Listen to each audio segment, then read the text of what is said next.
Buenos días a todos y a todas. Quiero primeramente saludar a mi amigo, el doctor Jorge Contreras, y a todos los participantes y organizadores de este simposio. Es un gran honor compartir mis humildes conocimientos con ustedes.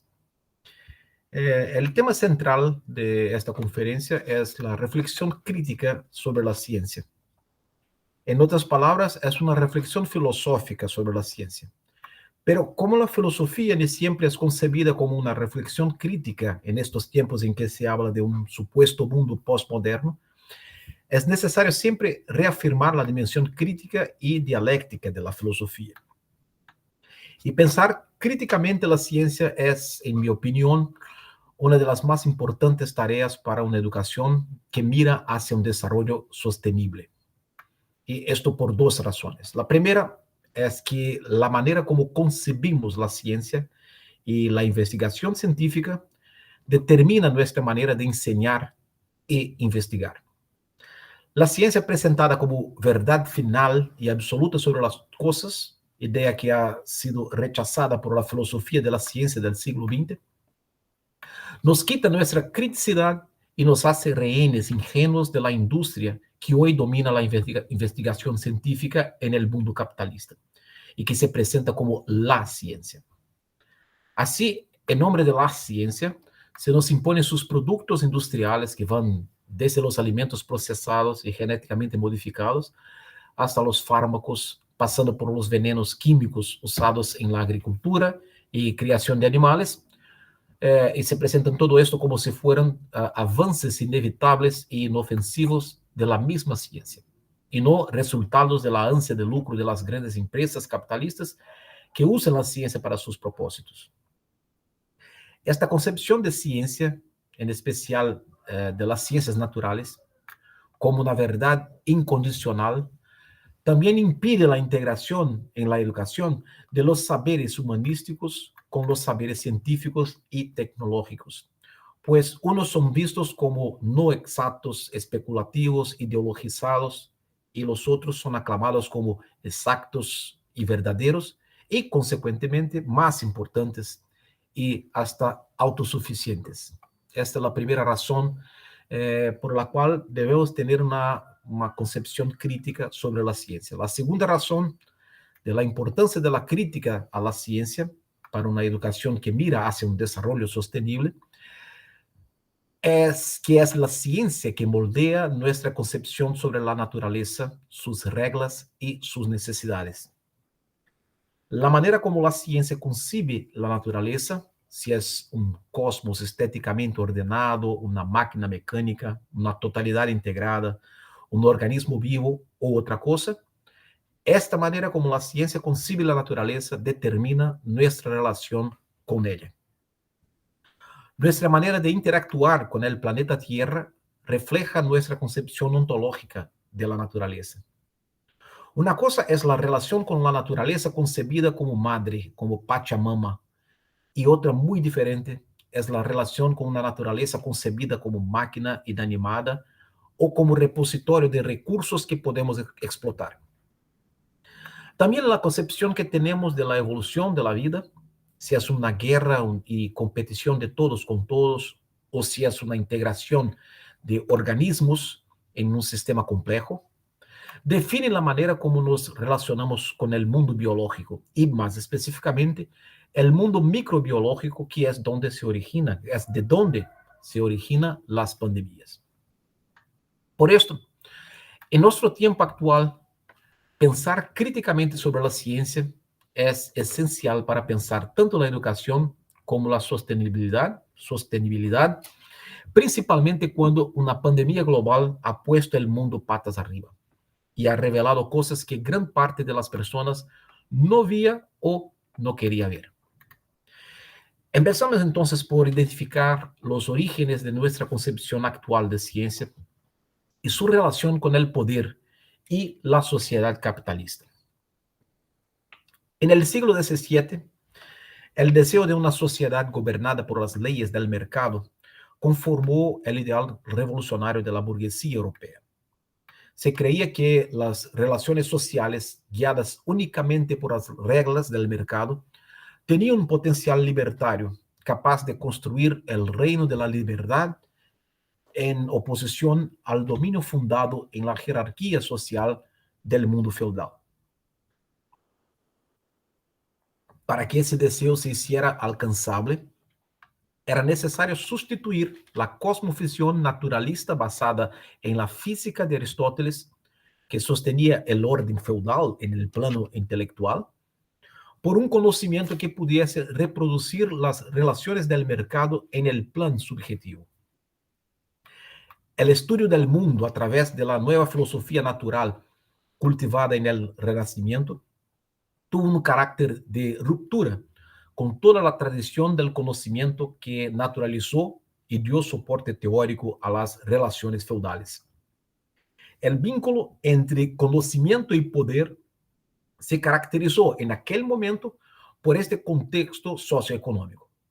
El conocimiento aristotélico y cristiano representaba el conservadorismo de los que defendían el orden feudal, mientras la nueva cosmología y filosofía natural de Copérnico, Kepler y Galileo, que hoy llamamos de ciencia moderna, representaba el saber revolucionario propulsor del nuevo orden social burgués.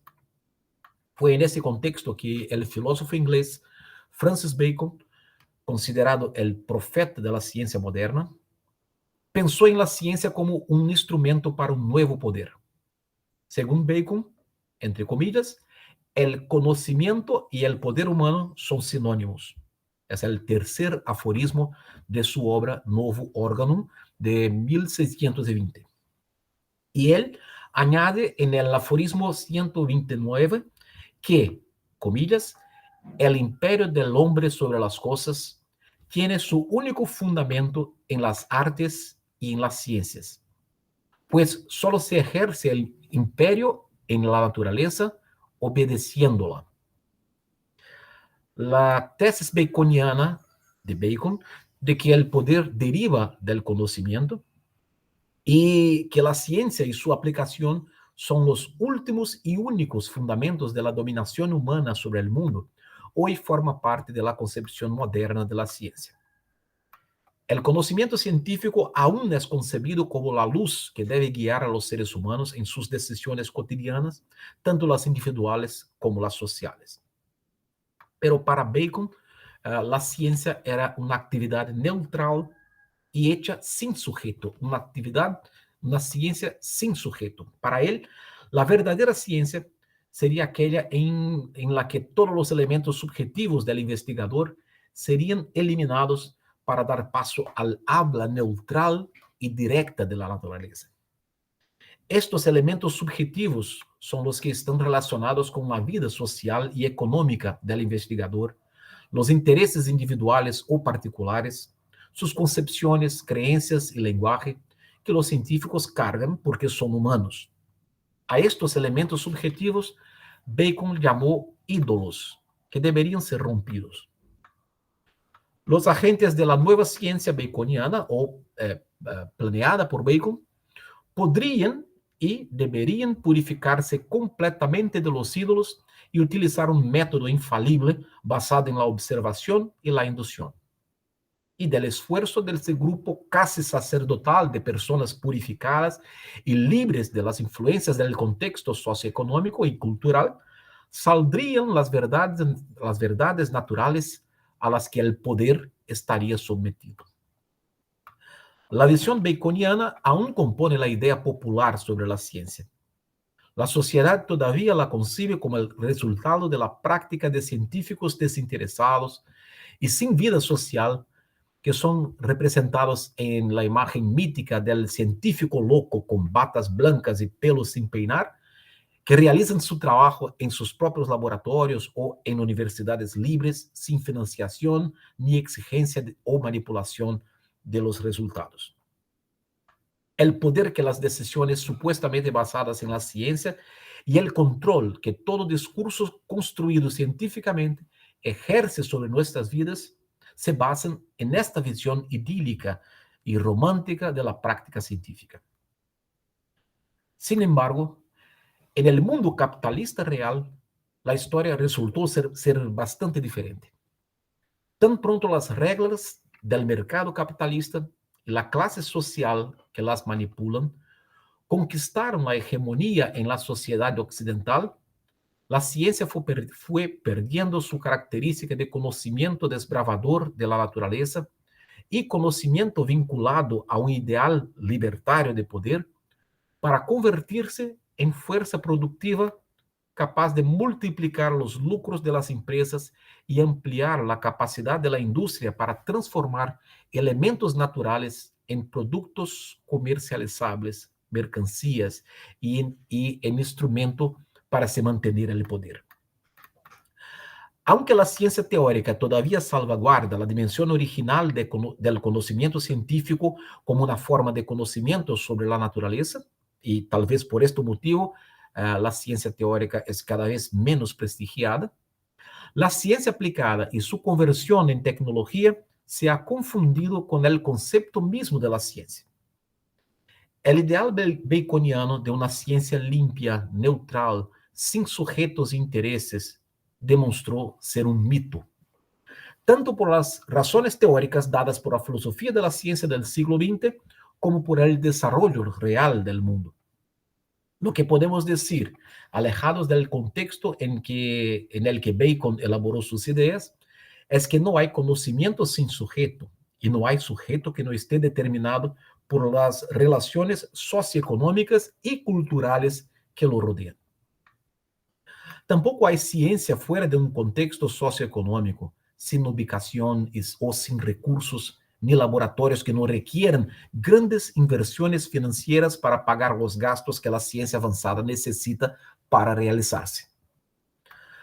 También sabemos que las relaciones de poder reales en el capitalismo están determinadas por el dinero. En consecuencia, dado que los dueños del dinero son los que tienen el poder real en el mundo capitalista, el conocimiento de la ciencia, especialmente en su dimensión pragmática, demostró ser profundamente dependiente del poder económico. Incluso cuando pensamos en inversiones públicas en investigación, debemos tener en cuenta el control que las grandes corporaciones privadas ejercen cada vez más sobre la gestión de los estados nacionales y sus presupuestos en el mundo capitalista.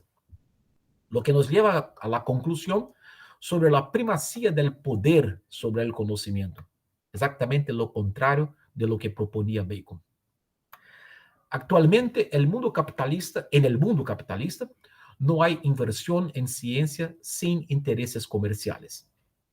Los casos de multimillonarios que dan recursos a la ciencia a través de sus instituciones sociales son excepciones, demasiado infrecuentes para ser utilizadas como contraejemplo a la idea de la relación entre la financiación de la ciencia y los intereses del mercado. Además, la ciencia que se hace con las donaciones de las fundaciones también forma parte de un conjunto de otros intereses. En el mundo real, por lo tanto, contrariamente a la tesis baconiana, el conocimiento es que está sometido al poder, porque la dimensión pragmática de la ciencia necesita recursos y al mismo tiempo sus resultados son dirigidos y apropiados por los intereses de mercado que los financian. Podríamos ejemplificar las afirmaciones anteriores con innumerables ejemplos. Por razones de brevedad, tomemos solo el caso conocido como el caso Serralini, como ilustración más reciente. Serralini y su equipo, un científico francés, publicaron un artículo científico con resultados de sus pesquisas que demostraban que ratones alimentados con maíz transgénico desarrollaban 3 veces más tumores que los ratones que comían maíz convencional. Por una estrategia de la empresa Monsanto, el artículo fue retirado de la revista un tiempo después. El científico logró republicarlo en otra revista científica, pero fue desacreditado por parte de la comunidad científica y por la prensa. Al comentar sobre este episodio de intervención directa de la industria de biotecnología en la práctica, conclusiones y publicaciones científicas, Fagan, Travik y Bohm afirman en un artículo en la revista Environmental Science Europe, comillas, al contribuir al avance del bienestar de la humanidad, la ciencia ha sido la gallina que ha puesto muchos huevos de oro de gran beneficio para el sector empresarial. Sin embargo, cuando los resultados de la investigación no están en línea con las prioridades comerciales a corto plazo, no parece haber ninguna vacilación para tratar de interferir con los procesos científicos y manipularlos. Cerra comillas. Las reglas del mercado se basan en maximizar las ganancias y cuantificar toda la realidad. Los mecanismos reales que permiten la obtención de lucros, el comercio, la industria, servicios, banca, agricultura, ganadería y otros, son solo medios necesarios para obtener un único fin, la reproducción del capital. Como simples mediaciones, pierden toda su concreción real y se convierten en medios abstractos dirigidos a resultados monetarios. No hay otra ética para la manipulación de los medios que generen lucro que no sea la que se rige por un único principio. Si obtiene ganancia es buena, si da pérdida es mala. El bien y el mal se convierten en conceptos subsumidos a la idea general del mercado como el principio absoluto.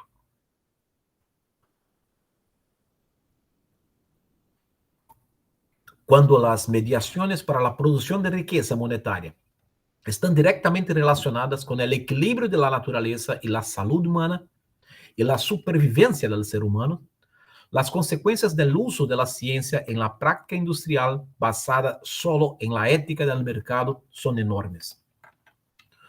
Cuando la naturaleza y el mundo microbiológico se transforman en medios abstractos concebidos cuantitativamente en su potencial comercial, los diversos efectos concretos de su manipulación no forman parte de los cálculos y de la planificación de los objetivos corporativos. Solo importa su potencial de generación de beneficios a los accionistas anónimos, para quienes poco se les importa lo que realmente hacen las empresas en las que invierten.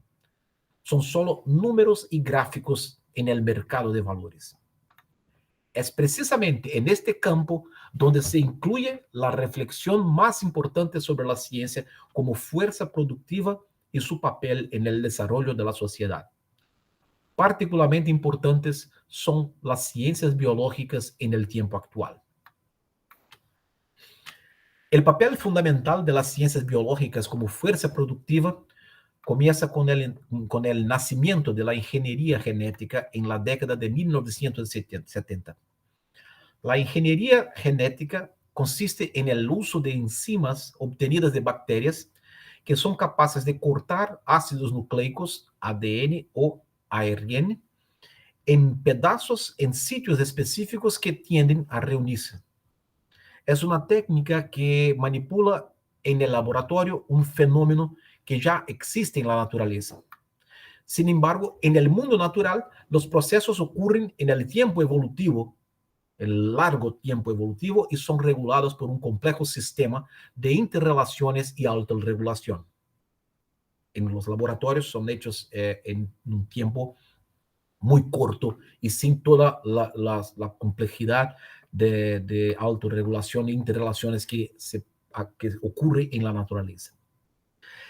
El uso de esas enzimas permite insertar diferentes trozos de ADN o ARN en el material genético de virus y bacterias o en parte del genoma de animales y plantas. Todos estos huéspedes son capaces de infectar células y multiplicarse dentro de ellas, o insertarse en sus genomas y replicarse junto con la célula receptora. El resultado son organismos genéticamente modificados cuya nueva forma no existía antes en la naturaleza. Según el biólogo español Máximo Sandín, los propios científicos implicados en la aplicación de la ingeniería genética estaban alarmados por sus posibles implicaciones. Imaginaron la posibilidad de que un error o incluso una acción deliberada pudiera traer nuevos virus y bacterias con alto poder de contagio, capaces de causar enfermedades desconocidas. Por lo tanto, en 1974, los investigadores pioneros en este campo de la ingeniería genética acordaron posponer voluntariamente varios tipos de experimentos que podrían ser riesgosos. En este momento, el conocimiento sobre genética molecular era incipiente, pero ya era consciente de que los microorganismos utilizados como huéspedes de ADN o ARN modificado podían convertirse en patógenos incontrolables, con el poder de causar pandemias para las que no estaríamos preparados. Varios debates entre los principales expertos han acompañado el desarrollo de la ingeniería genética. Pero al mismo tiempo, el uso de la técnica abrió una amplia posibilidad de manipulación y modificación de la naturaleza con fines comerciales y pronto fue apropiado por las industrias que operan en los sectores de la agricultura y de la salud. Los riesgos de utilizar la ciencia, especialmente las ciencias de la vida, con fines comerciales no son desconocidos. En junio de 1999 se celebró en Budapest la Conferencia Mundial sobre la Ciencia, organizada conjuntamente por la UNESCO y el Consejo Internacional para la Ciencia, cuyos participantes, que eran más de 2.000, escribieron un manifiesto titulado Declaración sobre la Ciencia y el uso del conocimiento científico. La declaración establece que, abre comillas, algunas aplicaciones de la ciencia pueden ser perjudiciales para los individuos y la sociedad, el medio ambiente y la salud humana, e incluso pueden amenazar la continuidad de la existencia de la especie humana. Los científicos tienen una responsabilidad especial en tratar de evitar aplicaciones de la ciencia que son éticamente incorrectas o tienen efectos adversos. Cerra comillas, esta es la declaración de la Conferencia Mundial sobre la Ciencia de 1999. Sin embargo, la apelación a los científicos es insuficiente. No son los científicos los que actualmente toman decisiones sobre lo que investigan en el mundo capitalista, sino las empresas que los contratan o financian la investigación en universidades e institutos. Por supuesto, si los científicos tuvieran una actitud valiente de negación a los controles de la industria, las aplicaciones de la ciencia que traen efectos adversos no se llevarían a cabo.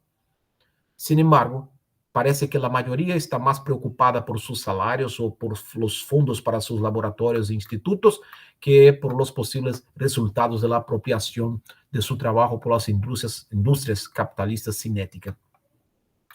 Esto puede ser el resultado de una complicidad consciente de los científicos con el secuestro de la ciencia por parte de corporaciones privadas o simplemente de una conciencia ingenua producida por la falta de formación filosófica, sociológica y humanística de los científicos naturales. El campo de la ingeniería genética ha permitido un crecimiento vertiginoso de la industria biotecnológica. Hoy en día, las corporaciones cuyas ganancias dependen del conocimiento científico y los experimentos en esta área se han convertido en gigantes transnacionales y se encuentran entre las empresas más rentables del planeta. Entre las 100 principales corporaciones del mundo, incluidas las de todos los sectores que fueron clasificadas por la revista Forbes, encontramos 7 empresas clasificadas en la industria de fármacos y biotecnología: Johnson & Johnson, Pfizer, Cigna, CI, Novartis, Roche Holding, Merck & Company, GlaxoSmithKline. Esto aún antes de la pandemia de la COVID-19. Juntos, Los 7 representantes del sector farmacéutico y biotecnológico en la lista Forbes generaron 158 mil millones en ganancias en 2019 y su valor en la época era de 4,1 mil millones.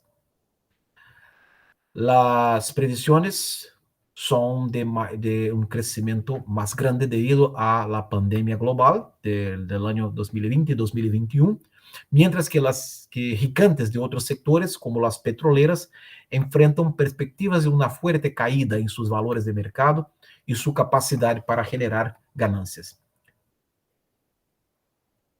La pandemia de COVID-19 y el crecimiento de la industria biotecnológica durante y por causa de la pandemia nos alertan sobre la necesidad de 2 reflexiones que nos ayudan a pensar sobre las políticas públicas de agricultura, salud y medio ambiente y el papel de la ciencia en el mundo post-pandemia. Uno se refiere a la posible reconfiguración de la hegemonía de las grandes corporaciones mundiales y su forma de interferir en la gestión de los estados nacionales y sus presupuestos. El otro es sobre las consecuencias de la sumisión de la ciencia a los intereses comerciales de industrias gigantes, cuyos beneficios están directamente relacionados con la investigación y los experimentos en el campo de la salud y los procesos naturales moldeados por miles de millones de años de evolución. En el capitalismo actual, la hegemonía global es ejercida por el sector financiero, del llamado capital improductivo.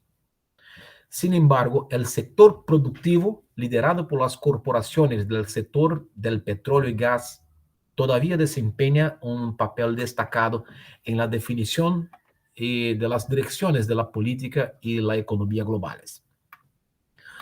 La capacidad de las industrias petroleras para interferir en la política mundial, las economías nacionales y la vida social es bien conocida por todos nosotros.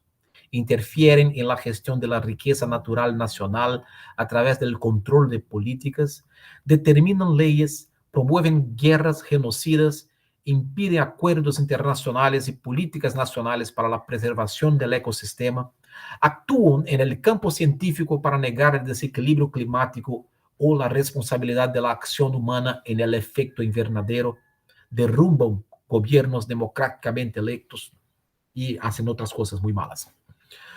El papel de la industria petrolera en el futuro post-pandemia comienza, sin embargo, a ser cuestionado debido a las perspectivas de declive. El crecimiento acelerado del sector farmacéutico y biotecnológico debido a la pandemia de COVID-19 puede llevar a las industrias que operan en este campo a tomar el lugar de las compañías petroleras y tomar el segundo lugar de la hegemonía en el capitalismo global, cuyo liderazgo seguirá siendo ejercido por el sector financiero si el mundo no cambia su curso. Esto depende de la duración de la pandemia actual, de la posibilidad de que surja algo nuevo y peor, o simplemente del ambiente de miedo que se puede establecer en el mundo post-pandémico. Pero ya está esbozada en el horizonte una redefinición del papel del sector biotecnológico en el mercado global. El mantenimiento de la posición actual de este sector en el mercado mundial y la posible consecución de un nuevo lugar en la hegemonía global del capital dependen de nuevos problemas o, al menos, de la constante amenaza de que surjan nuevos problemas, nuevas amenazas naturales o peores do que las que se presentan actualmente. Aquí podemos poner algunas preguntas. Si son un excelente negocio para estas empresas, ¿qué impediría que las pandemias se convirtieran en reglas y no en excepciones? ¿Cómo evitar que nuestra relación con la salud, tanto individual como pública, se quede totalmente determinada por un clima de miedo y amenaza constante, proveniente de una concepción de naturaleza hostil, rodeada de peligros invisibles para los que solo la industria biotecnológica, utilizando la ciencia como disfraz, nos proporciona protección. Para los más crédulos, los que creen que la gestión caótica e impersonal de los gigantes corporativos admite alguna ética, o que todavía piensan que la ciencia que tiene lugar en sus laboratorios o bajo su patrocinio es aquella ciencia mítica del ideal romántico de Bacon, hecha dentro de compromisos con el conocimiento y el bienestar de la humanidad. Esas preguntas pueden sonar demasiado conspirativas, pero el mundo real nos da ejemplos que nos despiertan del sueño.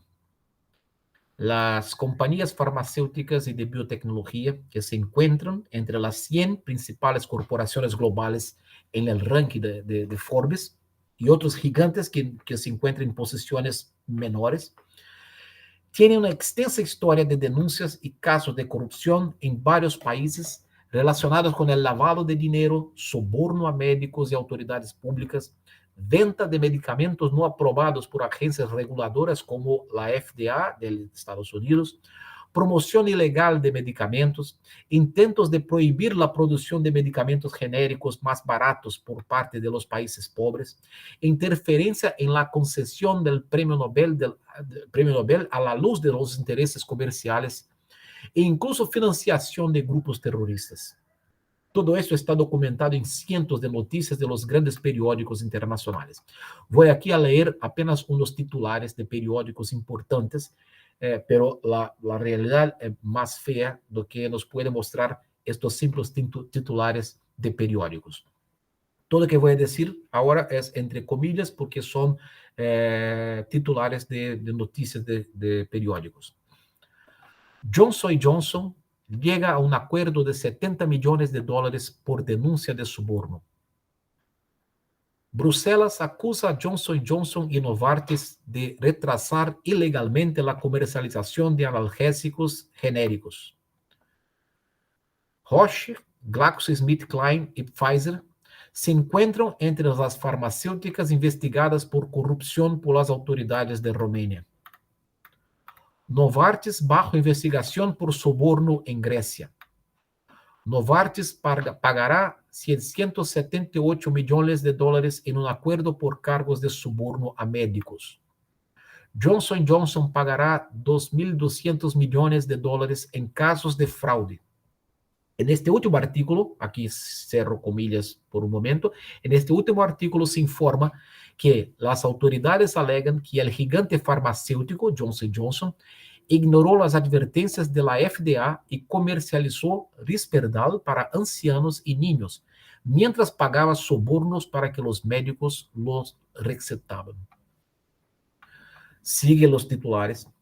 Pfizer llega a un acuerdo con el gobierno de Estados Unidos en caso de soborno en países extranjeros.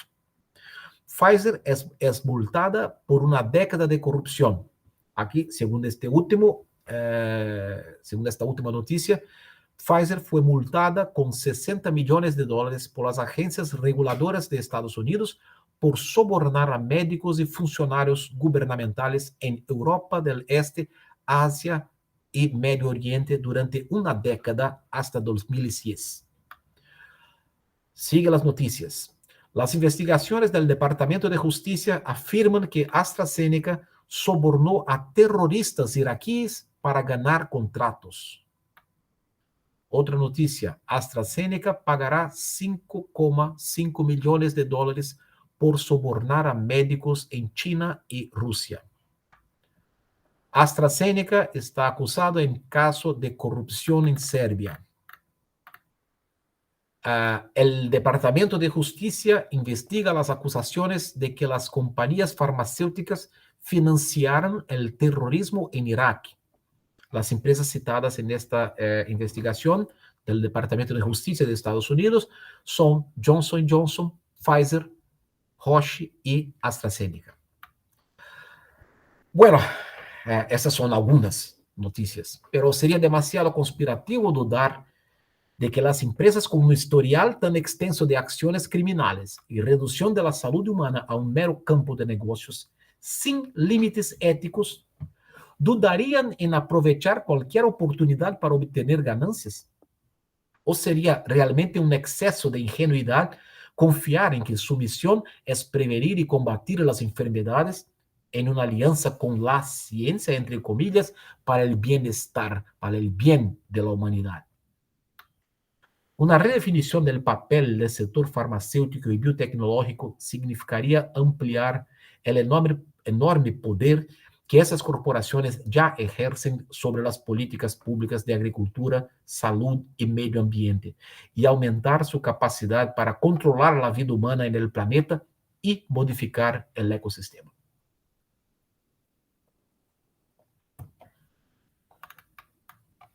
El poder de las empresas de biotecnología se basa tanto en el nivel objetivo, o sea, el volumen de capital que tiene en sus manos, como en el plano subjetivo, es decir, en la manipulación del conocimiento científico y el uso de la autoridad dada a la ciencia por la concepción baconiana como justificación del control que ejercen.